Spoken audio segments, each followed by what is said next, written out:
Vaishnavi film భక్తి ప్రేక్షకులకు నమస్కారం.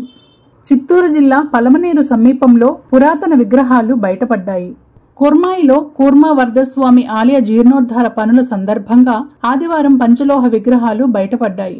గర్భగుడి పునాదులను ఎక్స్కవేటర్ సహాయంతో తవ్వుతుండగా ఒక విగ్రహం తల కనిపించింది. సుమారు 2.5 అడుగుల ఎత్తుగల శంఖం చక్రం ధరించిన మహావిష్ణువు, శ్రీదేవి, భూదేవి పంచలోహ విగ్రహాలతో పాటు పూజా కార్యక్రమాలకు వినియోగించే లోహ వస్తువులు కూడా బయటపడ్డాయి. వీటి విలువ కోట్లలో ఉంటుందని అంచనా వేశారు. ఈ ఆలయాన్ని 12వ శతాబ్దంలో కౌండిన్య నది ఒడ్డున ఆలయాన్ని నిర్మించినట్లుగా చారిత్రక ఆధారాలను బట్టి తెలుస్తోంది.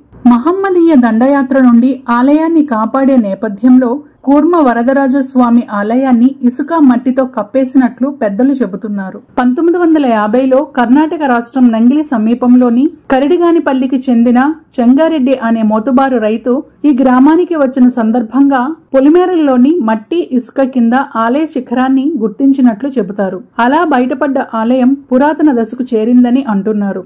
ఆలయాన్ని జీర్ణోద్ధారణ చేసేందుకు దేవస్థాన శాఖ గత ఏడాది 1,25,00,000 మంజూరు చేసింది. ఇందులో 25 లక్షలు గ్రామస్తులు, దాతలు భరించాలని ఆదేశాలలో పేర్కొన్నారు. ఈ మేరకు చేపట్టిన జీర్ణోద్ధారణ పనులలో పంచలోహ విగ్రహాలు, పూజా సామాగ్రి బయటపడ్డాయి. కూర్మ వరదరాజస్వామి విగ్రహాన్ని భద్రపరిచిన చోటనే వీటిని ఉంచి పూజా కార్యక్రమాలు నిర్వహించారు. మహమ్మదీయుల దండయాత్ర సందర్భంగా ఈ విగ్రహాలను నాడు గ్రామస్తులు గర్భగుడి కింద పూడ్చి ఉంచారని భావించారు. ప్రస్తుతం బయటపడ్డ విగ్రహాలకు భద్రత కల్పించి జీర్ణోద్ధరణ ముగిసిన తర్వాత ఆలయంలో భద్రపరిచేలా భద్ర చర్యలు తీసుకోవాలని పలువురు కోరుకున్నారు.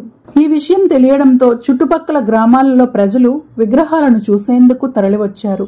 ప్రత్యేక పూజలు చేశారు.